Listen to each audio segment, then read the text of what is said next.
out some plants that I have in my pollinator garden kit to kind of look at things to think about when you want to plant a perennial garden. So first up is, what are native plants? So native plants, should we make this a discussion, or should I just tell you what native plants are? Tell us. Plants that, okay. So native plants are plants basically that were here before the Europeans arrived in 1620. So they're plants that were here for thousands and thousands of years, and they co-evolved with the insects that lived here. So now we know what native plants are. So then there's non-native plants, which are plants that arrived here after the Europeans got here. So non-native plants, some of them are fine, like, for example, apple trees. Whoops, my computer is going nuts. So when I started Tree Talk Natives, I thought I was going to sell apple trees. My whole childhood in the fall, we would go to the orchard, we would pick the apples, we would watch the donuts go through the oil and flip over. I was astounded to find out that apple trees are not native plants. But of course we want apple trees. They're an example of a non-native plant that is like fine. Another example is daffodils. They're not native, but of course we want daffodils. So then there's the other category of not native plants. Those are invasive. So they're not native invasive plants. And someone gave the example of English ivy, I heard. So English ivy is a beautiful plant. We see it growing up the sides of those old brick buildings. It grows in the sun or the shade. Anyway, that's the challenge in the native plant world, that plants like English ivy and Rose of Sharon with that beautiful flower, and periwinkle makes such an awesome, easy ground cover.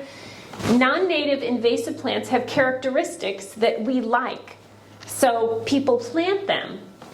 But what some people don't realize is these plants are invasive. So I had someone come to my nursery. She has Asian bittersweet. And she said to me, "What's wrong with it? I keep it pruned. It doesn't cause any harm. It looks beautiful in my yard." What is happening behind the scenes is that the seeds from that bittersweet are escaping her yard, and they're getting into natural areas. And they do several things. They take over the area. They outcompete native plants for sun and soil. And what else do they do? Offer little value to pollinators. So those are invasive plants. So the question, this brings me to part 2 in my table of contents, now that we've defined native plants and invasive plants, is why do we care about native plants? And more importantly, why do we care that bugs have plants to eat? So I have a beautiful picture, if you can envision, of butterfly bush with a butterfly drinking nectar from butterfly bush. Butterfly bush is a non-native invasive plant. And people like it because the butterflies do flock to it. The butterflies like it too. And that's great. The butterflies have nectar to drink, but of course butterfly bush is also doing all these things we just talked about. But the other thing, what it's not doing, is just because the leaves are green doesn't mean the caterpillars recognize it as food. So even though the butterfly is drinking the nectar, there's nothing for the caterpillars to eat. And the reason is, oops, that's not what I wanted. Okay, so plants don't want to be eaten, so they put out defenses, and like thorns. They put out thorns. Sometimes the leaves have like a fuzzy surface. That's like a defense to protect the leaf. And they also put out chemical defenses. And so plants and bugs, so bugs basically learned how to eat certain plants over thousands of years of evolution. They evolved for thousands and thousands of years with these native plants. And the example I was going to give you up here, again, beautiful picture of a monarch caterpillar. Monarch caterpillars have an extremely limited diet. They can eat only milkweed plants.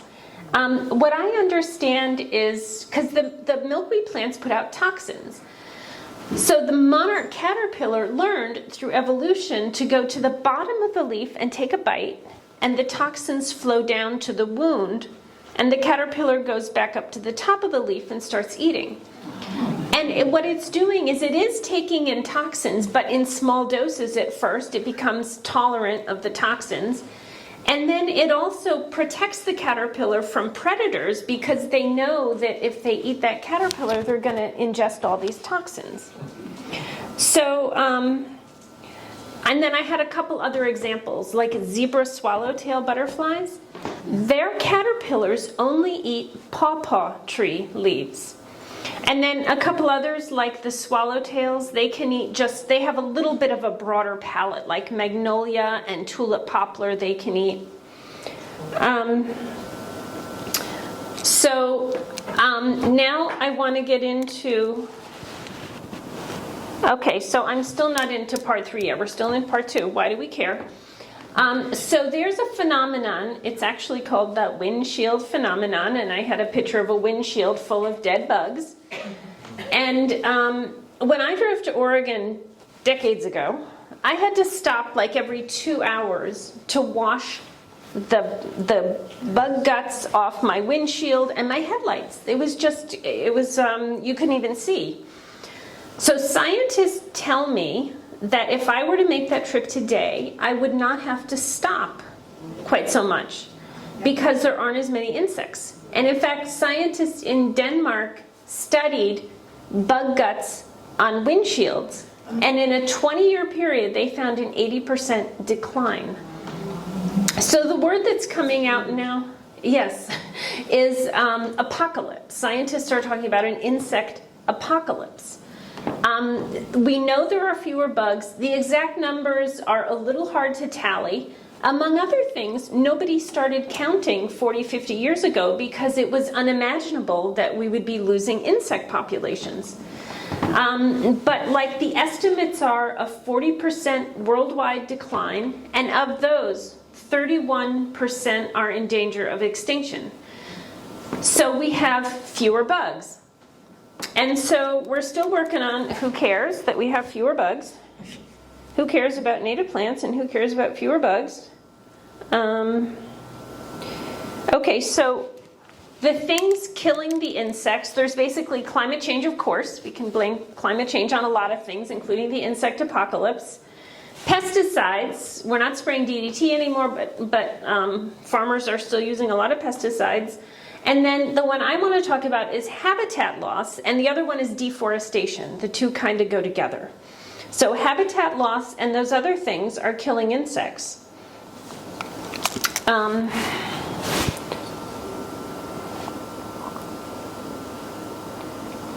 Okay, so now we're on the who cares.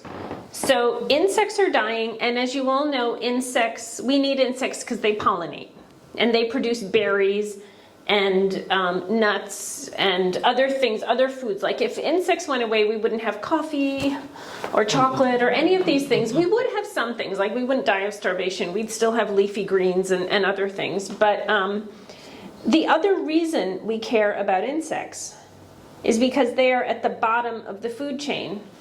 And here's my chart showing the food chain. Basically, at the bottom are all the insects. And then the next here there's a deer mouse, blackbird, and a pickerel frog. So they're going to eat the insects. And then the things and also a yellow perch. And then it's the eastern ribbon snake eats the pickerel frog. And the American red fox eats the deer mouse and the blackbird. And then on top is the red-tailed hawk. And of course, I didn't do this, but I was tempted to put in a photo of the spiders on the skewers. Everything eats insects. Okay, so we need insects for food, and we are going to lose a lot more than food if we don't. Oh, wait a minute, go back. Okay, so now one of the critters that depends on insects is the bird. So I want to just draw your attention to the bird. And as it turns out, scientists at Cornell University studied and counted a corresponding drop in bird populations. So as native plants are dying and insects are dying, so are birds. There are 3 billion fewer birds flying in the skies right now. There's a concept called defaunation, which is basically the reduction in the abundance of a population. So that's happening to the bird populations, and it's subtle, and we don't even recognize it. So we're losing birds, and we don't know it. We don't notice it. Okay, so we need to, everybody loves birds. We might not love insects, but we all love birds, so put out a feeder. Birds depend on insects for 80% of their diet, and the baby birds need insects. You can't rear some baby birds on a bunch of birdseed. So, I don't know if you maybe heard the statistic, but there was a study on chickadees. They need, a single mating pair of chickadees needs like 7,000 to 8,000 caterpillars to raise a single. So, and that's just one breeding pair. And then you imagine all the other birds out there. So there are a lot of birds out there just diving for the insects, which there are fewer and fewer of. All right, so there's a really terrific TED Talk by a guy named Drew Lathan. He's a native ecological gardener, landscaper, and he put together a chart. So birds need insects, insects need native plants. So where are the insects going to get their food so the birds can come find them? And on the left column, if you can imagine, the left column right here is native plants. Joe pieweed is a pretty common native plant. Supports 36 different species of Lepidoptera, butterfly and moth caterpillars. Goldenrod, 112. And the winner is the oak tree. Oak trees support more than 400, up to 500 different species of butterfly and moth caterpillars. And in the right-hand column, the non-native plants, we have Norway maple, which supports 7. That's the most. Down to Forsythia supports 1. And then the butterfly bush and the daylily support 0. So insects need native plants, and birds need insects. So it used to be that it was kind of good, these non-native plants, because people didn't want bugs in their yard. The bugs could live out there. So there is a lot of land out there. The Grand Canyon, 1.2 million acres. Okay, well, as it turns out, that's not enough land for native plants and insects. So the first quote I showed you was E.O. Wilson: "To save life on Earth, we have to save half the planet for nature." Well, it turns out it's too late for that. 78% of undeveloped land in the United States is suburban lawn. So lawn, as we know, is a biological wasteland. So what is happening is, if we want to save life on Earth, we are being called, like homeowners are being asked, called, charged with converting some of this lawn into native plant habitat. So maybe you've all heard of Doug Tallamy. He wrote a book called Bringing Nature Home. That's the concept. Instead of nature being out there, we are being asked to bring nature back to our homes. And if we could convert half of those 44 million acres of suburban lawn into wildlife habitat, we would have more land than all these national parks put together. So that's like our only option really left, our only option left. So not just homeowners, but also commercial and schools are getting in the action. So I wanted to talk for a second about native to where. The map I was going to show you is Quaking Aspen. It has a gigantic native range. but it's state boundaries. There's like Bonap has, if you want to find out where a plant is native to. But there's a new concept of ecoregions, since butterflies and bugs and stuff don't follow state boundaries. So, for example, ecoregions are separated by like geographic boundaries, like mountains and valleys and water. So we are in ecoregion 59. So plants native to here, our ecoregion, is basically southeastern Maine into New Hampshire, most of Massachusetts, but not Cape Cod, and not the Berkshires, down all of Rhode Island, most of Connecticut, down into Long Island, and up through Albany. That's our ecoregion.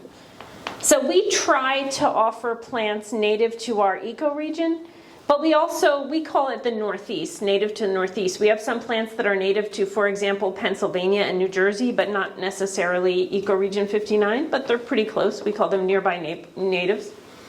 We have some plants that are native north to Virginia. Not very many, but we have a few.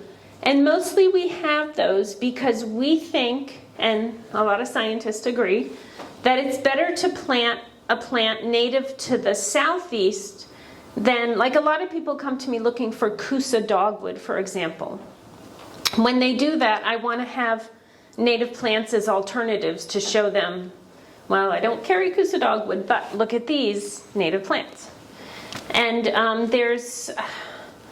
scientists are looking at the impact of plants from the southeast, and so far it looks like their magnitude's better for the ecosystem up here than plants from overseas. And then there's also global warming, bringing everything up. So anyway, that's what we offer. Now it's time for our impossible quiz. Okay, let's see what our impossible quiz. Are you guys ready? Are you nervous? Okay, here we go. The best way to help birds is to install a bird feeder. True or false? No. Good job. True or false? Monarch butterflies will die off if butterfly bush goes extinct. No. Good job. That's false.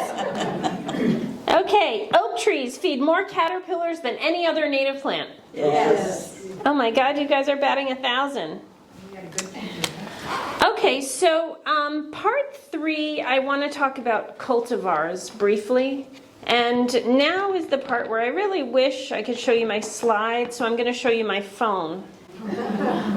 Okay, so when you go to a garden center, you might see a sign that looks like this. Okay, well this particular plant, it says black-eyed Susan in big letters. So you're getting a black-eyed Susan. But if you read just under black-eyed Susan in the Latin, it says Rudbeckia fulgida var solavanti, and then there's a word in single quote marks that says Goldstrom. It says what? Goldstrom or Goldstern. Goldsturm. So it's single quote marks. And that is your clue that that is not the straight species. Okay, so this label, if we flip it over on the back to read more about it, whoops. It says benefits. Number 1, attracts butterflies and native bees. Okay, we want that. Native birds love the seed. Well, that's good. And then it says longer flowering, perfect for cutting, easy to care for, drought tolerant. I'm sure all that's true. But the benefits to pollinators, maybe it does that, but you don't really know unless that particular cultivar has been studied. I mean, it's possible that they're just saying the native species does that, so you just don't know.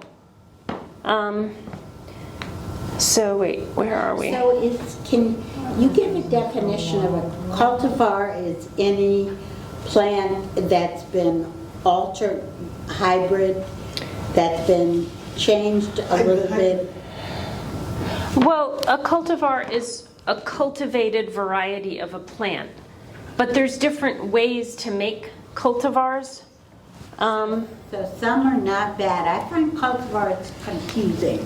It's very confusing. It's another world. And some are not bad. Some are not bad. In fact, the next one up on my screen is a cultivar called Bluebird Smooth Aster. And so it would be written Symphyotrichum leive var, and then in those single quotes, Bluebird. So it's those single quotes that clues you in it's a cultivar. As it turns out, this particular cultivar was found growing in nature. So people did not make this plant. Nature made this plant. But it's got features that are different from all the other blue asters, smooth asters. So this plant has slightly more abundant flowers, sturdier stems. I don't know, maybe it's got something else. Maybe it's more pest resistant or something. So somebody saw it growing in nature and they cultivated it and then offered it for the rest of us. So that's a cultivar, but it's not, you can pretty much be, you can, I mean, there's one that I don't think is as pollinator friendly as the stray species, but for the most part, these are plants that are basically native plants. I mean, they were made by nature.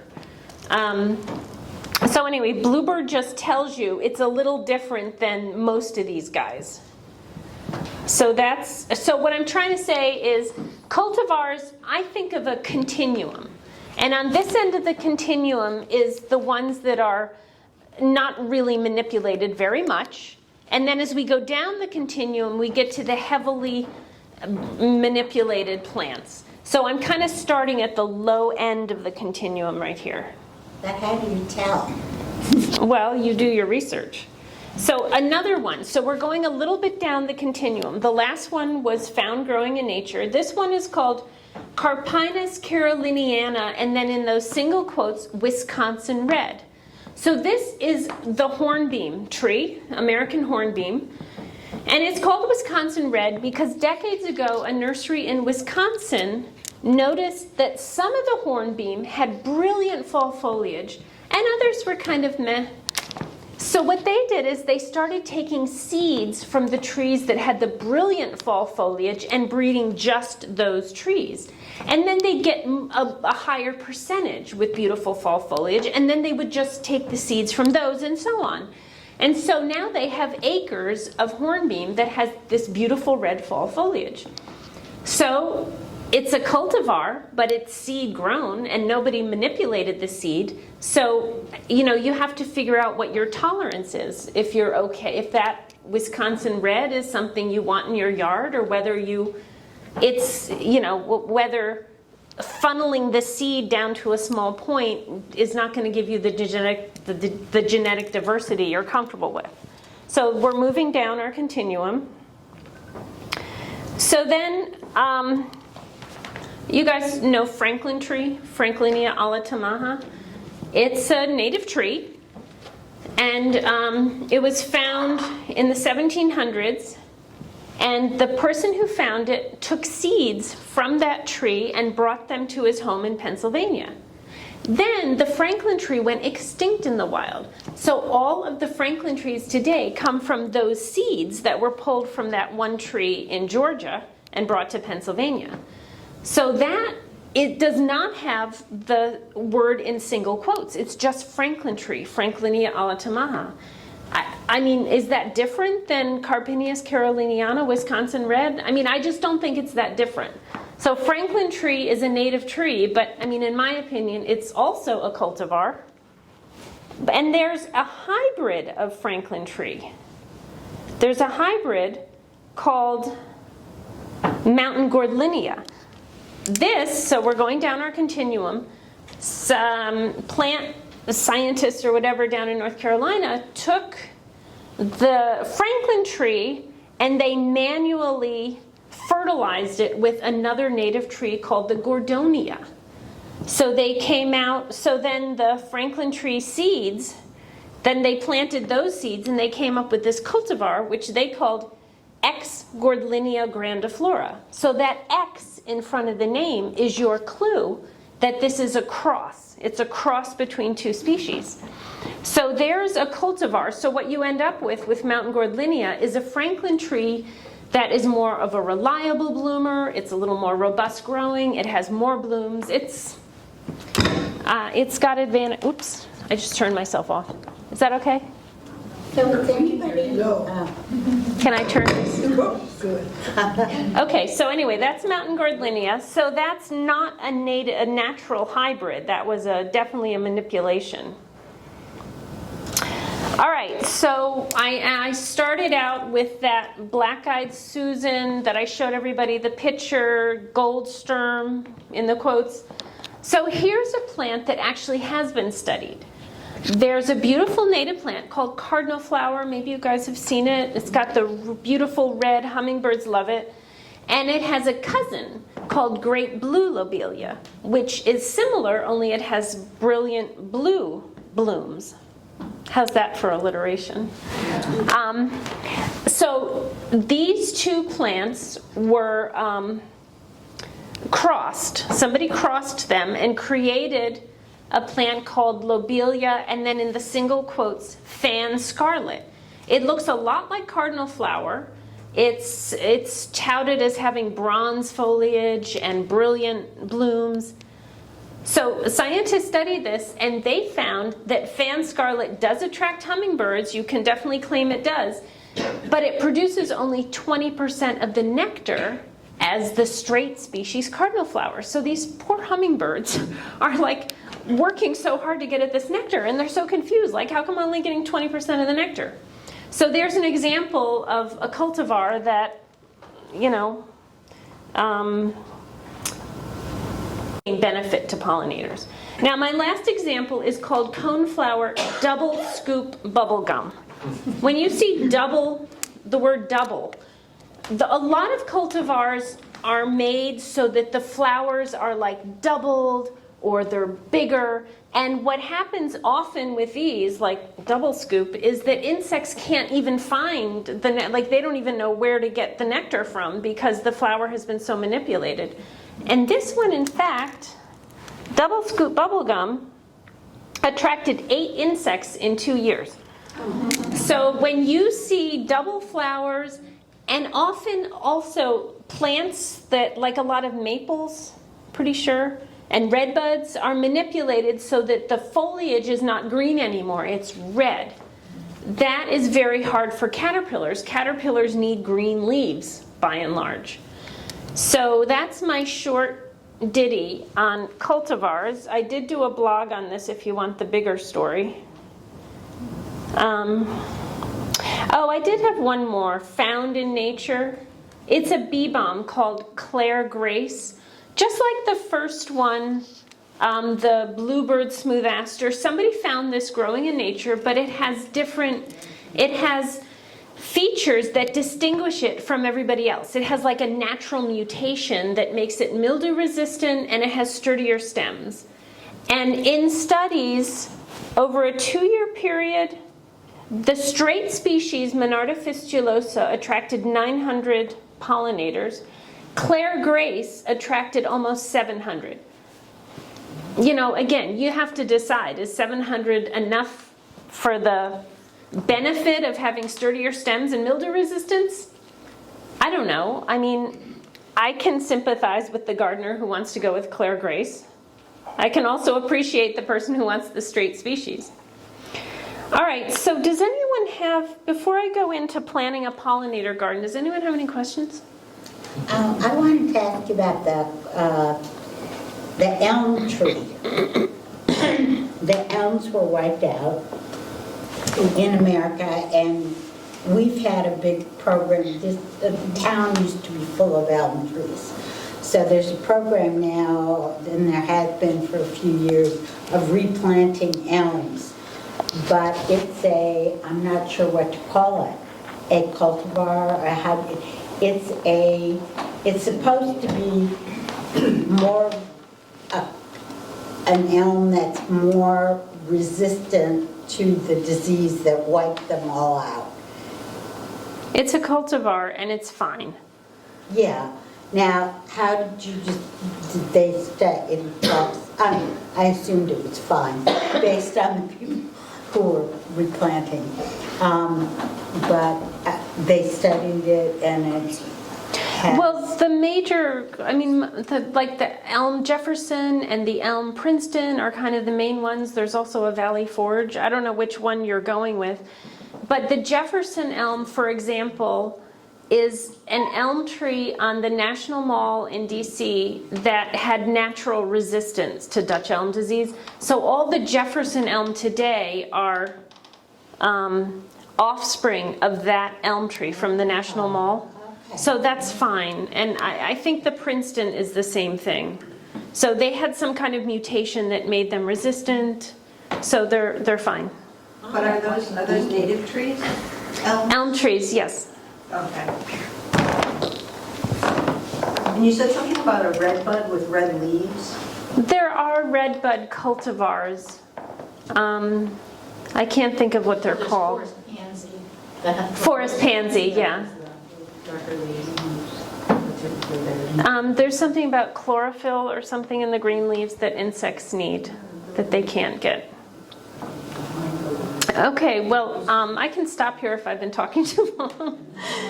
My last plan, I was just going to show when you're planting a perennial garden, it's a lot different than planting an annual garden. So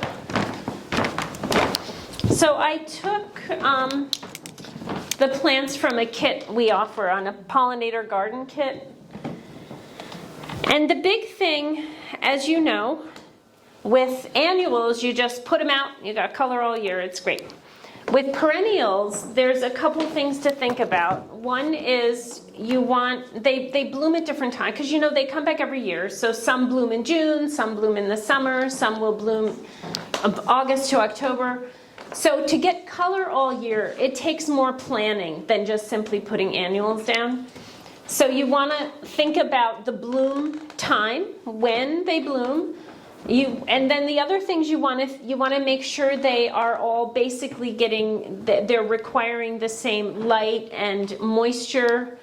And then you want to think about things like height, because you'll get some 6 or 7 foot tall perennials, and you want to put your low ones in the front. So those are the things to think about. So I just wanted to show you with this particular kit what we tried to do all of those things in putting this clump of plants together.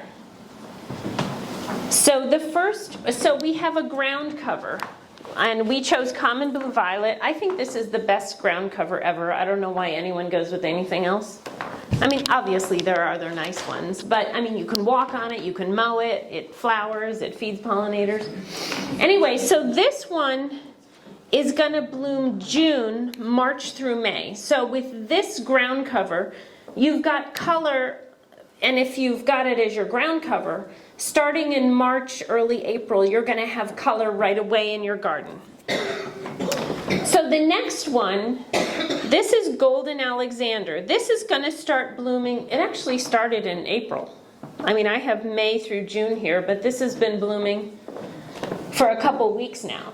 So this is, so we got a yellow plant that's an early bloomer. And I find for sunny gardens, sometimes I have trouble finding early bloomers. So I love this Golden Alexander. I recommend it all the time. Okay, so then next up would be purple coneflower. Where are you? Okay, so now this is the thing about planting a perennial garden. You have to have faith that this guy is going to bloom in June as that guy is fading. So that guy's going away, but all of a sudden you have these purple flowers coming up with purple coneflower. So this guy, June through August, so he's going to get you through the summer.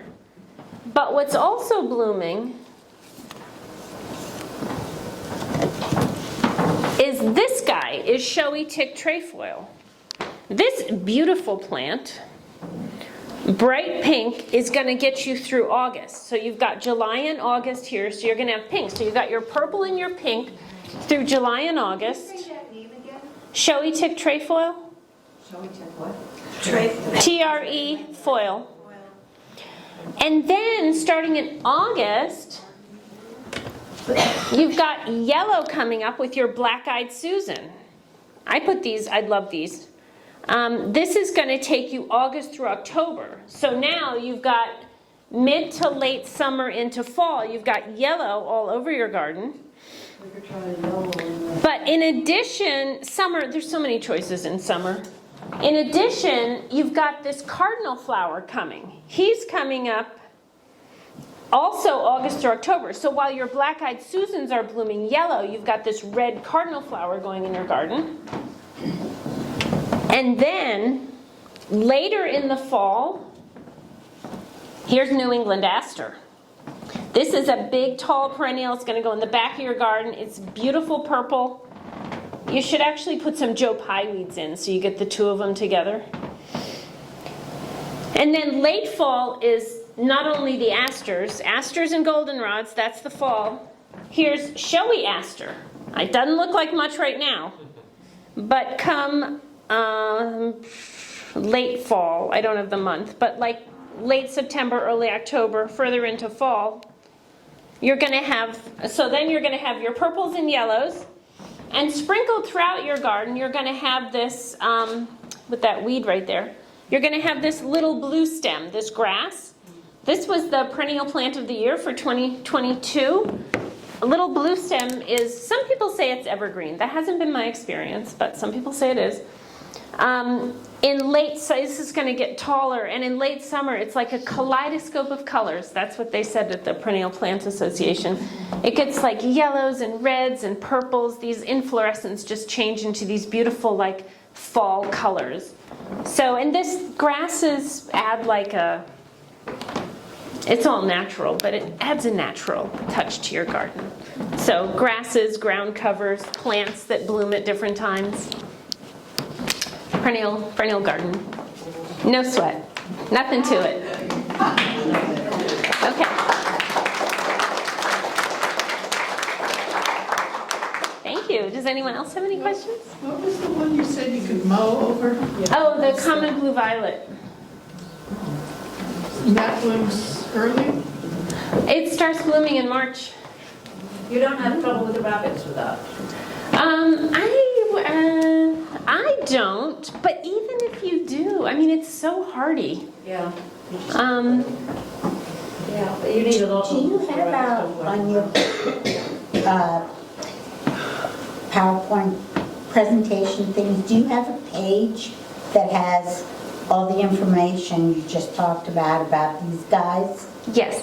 Could you email that to Yeah, it's Holly or If we got somebody your who could website, email is it to us? yeah, it's called if you go to the search bar and type in pollinator, it should come up. Because it's my kit for a pollinator-friendly garden. Is that a kind of goldenrod, the yellow? No, this is, well, it's got the word golden in it. It's golden Alexander's, Zizia aurea. It's beautiful. It's a great garden plant. Could you say a little bit about clover? So, no, I don't think clover's native. I don't know that much about it. I know it spreads. It's an alternative to lawn. Yeah. It is, but so is violet. Yes? I was going to ask a question, but since maybe answered a comment. Clover tends to grow when the lawn is not well fertilized, like if it has low nitrogen. Clover tries to compensate for that. So it'll grow in those areas that lawns are deficient. That's how you get a lot of clover. But if you fertilize it with nitrogen added to it, then it kills off the clover. It doesn't kill it. It prevents it from growing because the lawn doesn't need it anymore. So it's like feeds the lawn, the clover does, for nitrogen. I was Good to know. I was going to ask about how does one convert, maybe it would be a good idea to convert the lawn into a native kind of, just don't mow it, or and just let the plants just that wouldn't work. So Well, the grass convert would it still into a grow. Native kind of meadow, or So people are talking now about creating gardens without having to remove the grass. And I haven't like studied it. I think you would have to plant the plants extremely close together so that they would win over the grass.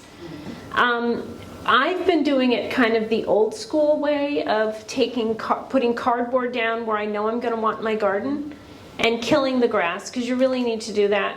And it's good to put mulch on top of the cardboard to add nutrients.